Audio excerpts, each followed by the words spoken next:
Il a une profonde affection pour les alligators. Un focus dans ce journal sur cet éleveur de crocodiles sur l'île de Déblé, située dans le département de Jacquesville. La Fédération ivoirienne d'athlétisme récompense les meilleurs athlètes locaux de la saison 2014-2015. La cérémonie s'est déroulée à l'hôtel du district d'Abidjan. Le volet international de ce journal nous conduira en Guinée où, selon la Commission électorale nationale indépendante, le taux de participation à l'élection présidentielle avoisine les 75%.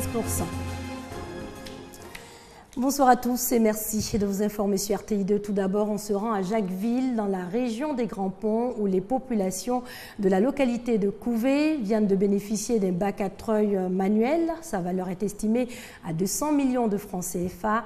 Hier, les clés du bac ont été remises aux populations. Nous Sangaré et Parga se reconnaît. Les populations de Couvé, village situé sur l'île du Blé, à une trentaine de kilomètres de Jacquesville, dans la région des Grands Ponts, sont heureuses. Elles n'utiliseront plus les pirogues artisanales ou à moteur pour regagner leur village. Les habitants de ces villages, tout comme ceux des 3 autres villages et campements qui composent l'île de Blé, bénéficient d'un bac à treuil manuel d'une valeur de 200 millions de francs CFA. Une action qui s'inscrit dans le cadre du programme présidentiel d'urgence PPU. Les clés de ce bac ont été remises aux populations par le ministre Marcel Amontano, par ailleurs fils de la région. Nous sommes venus remettre donc officiellement le bac à ces populations des 4 villages et du campement important pour qu'elles puissent enfin se déplacer dans de meilleures conditions et en toute sécurité. Chefs traditionnels, élus et cadres de la région, guides religieux mais aussi populations, tous saluent ce geste. Grâce à ce bac, les populations de l'île vont rallier la terre ferme, faire leurs besoins. En tout cas, le désenclavement qui précède le développement arrive, c'est la grande joie. La fois passée même, j'ai un collègue avec une petite pirogue qui a vu sa moto se renverser dans l'eau. Avec l'avènement de ce bac, nous allons vraiment nous déplacer dans de parfaites conditions et sans problème, sans difficulté. On va entretenir, on va l'utiliser comme il se doit. Précisons que la gestion de ce bac a été confiée à l'agence de gestion de la route AGEROUTE. Une traversée sur l'île de Blé à bord du nouveau bac a mis fin à la cérémonie. Alors, puisque nous y sommes, restons sur l'île de Déblé, mais cette fois dans le village de Gbeiri, pour nous intéresser à un homme qui a décidé de s'adonner à une activité fort insolite. Il s'agit, tenez-vous bien, d'élevage de crocodiles. André Ayekpa dit affectionner ses alligators qu'il nourrit avec amour et dévotion depuis 1985. Suivons nos guides, nous Sangaré et Parga se reconnaît. André Ayekpa, la soixantaine révolue, est cadre financier à la retraite et fils de la région des Grands Ponts. Il vit à Gbeiri, village situé sur l'île de Blé, à environ 30 km de Jacquesville. Son amour pour les animaux l'a poussé en 1985 à élever des crocodiles. Tout le monde sait que j'aime les animaux. Donc quand ils ont un animal, ils gardent ça pour moi. C'est ainsi qu'un jour, je suis venu d'Abidjan. On m'a présenté un petit crocodile qu'on a pris dans les filets.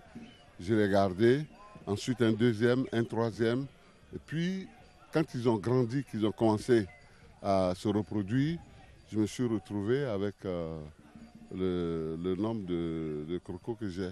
Élevés dans 3 stations, ces animaux suscitent beaucoup de curiosité. Ces reptiles qu'il dit nourris de ses propres moyens consomment du poisson et de la viande. Je les nourris avec du poisson. Nous sommes au bord de la lagune là et on a beaucoup de poissons.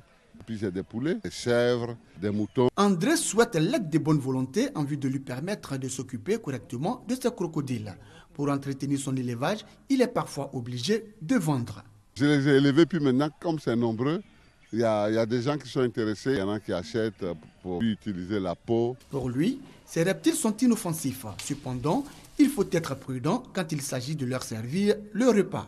Il faut toujours passer devant. Quand vous passez devant, il sait que c'est pour manger. Vous venez nourrir un animal, même s'il a faim, il ne va pas vous attaquer. Nous, on reste à l'extérieur pour leur donner à manger. Quand on va nettoyer, on les chasse, ils rentrent tous dans le bassin et puis on leur donne à manger. Marié et père de 5 enfants, cet économiste à la retraite élève, en plus des crocodiles, plusieurs autres animaux, dont les tortues de mer et de terre. un passionné d'animaux. On met le cap à présent sur le département de Dieukwé où l'ONG International Rescue vient d'offrir 2 bâtiments de classe tout neufs et entièrement équipés au village de Dibadougou et Flampeux.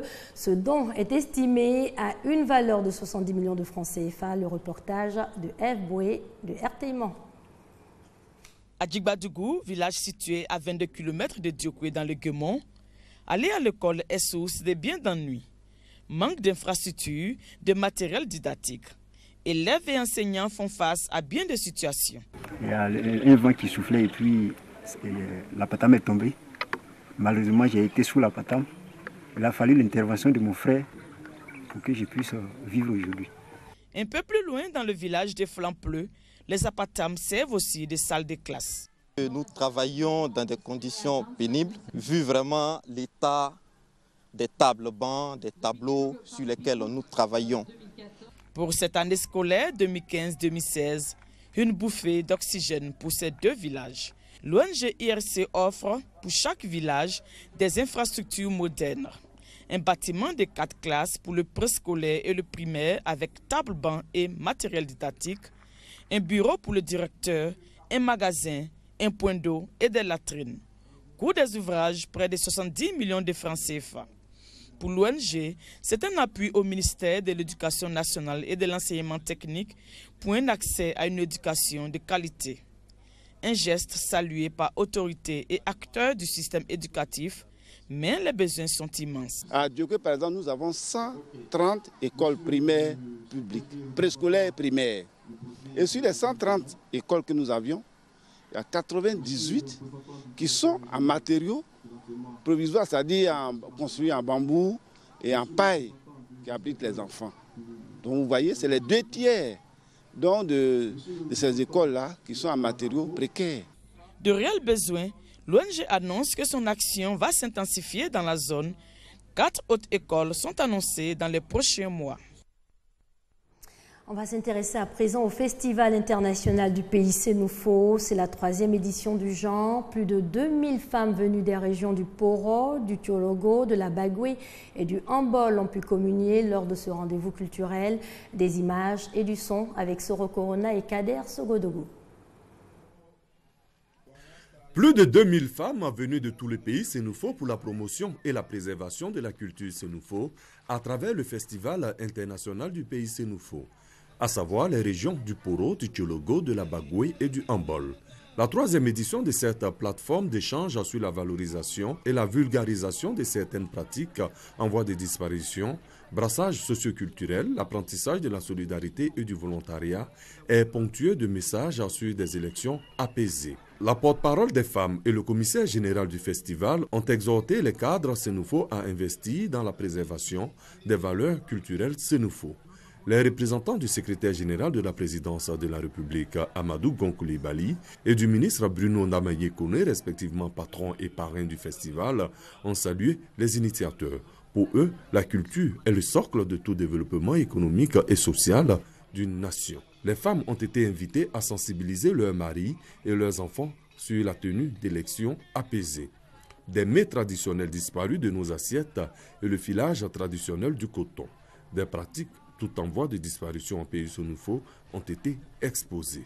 Un défilé de plus de 300 associations agricoles et commerciales féminines a montré le rôle et la place de la femme en pays Sénoufo. Rendez-vous a été pris en 2016 pour la 4e édition du Festival international du pays Sénoufo.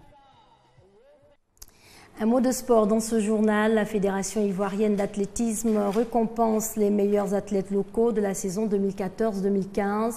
Les clubs, les ligues et les meilleurs entraîneurs ont également été honorés. La cérémonie s'est déroulée à l'hôtel du district d'Abidjan. Seydou Koulibaly et Christelle Gougoué de RTI Sport.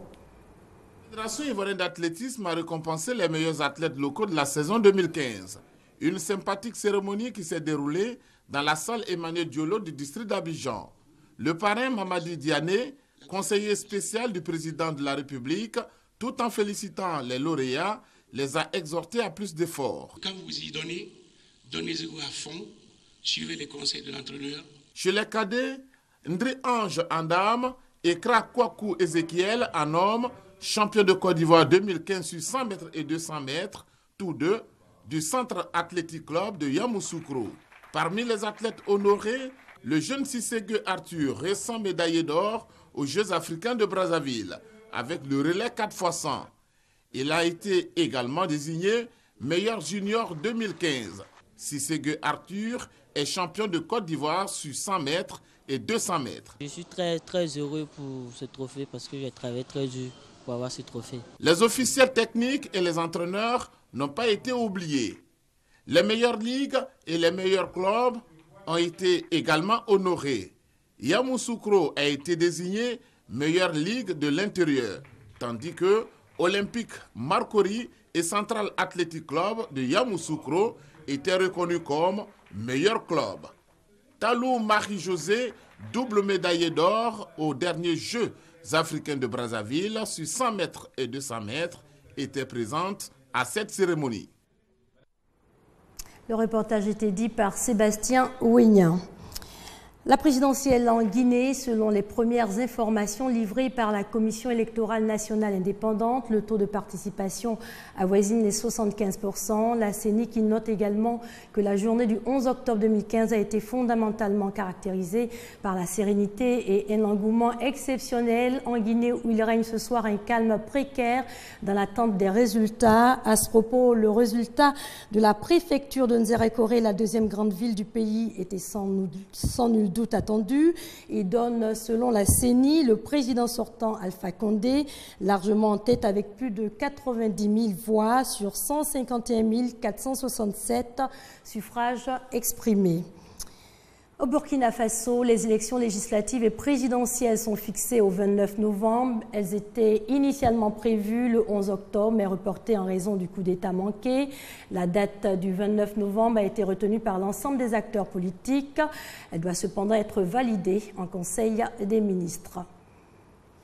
Et puis on vient juste de l'apprendre, une note triste dans cette édition. L'ancien président béninois Mathieu Kérékou est décédé aujourd'hui à l'âge de 82 ans. Il était surnommé Caméléon. Il avait été souvent salué pour avoir engagé son pays sur le chemin de la démocratie. Mathieu Kérékou avait accepté en 1989 de convoquer une conférence nationale qui a jeté les bases des institutions du Bénin démocratique. Présidentielle de 2016 aux États-Unis, hier, pour le premier débat dans le camp des démocrates, Hillary Clinton a montré une parfaite maîtrise. Elle était face à son rival, Bernie Sanders. De 2016 et premier sans faute pour Hillary Clinton.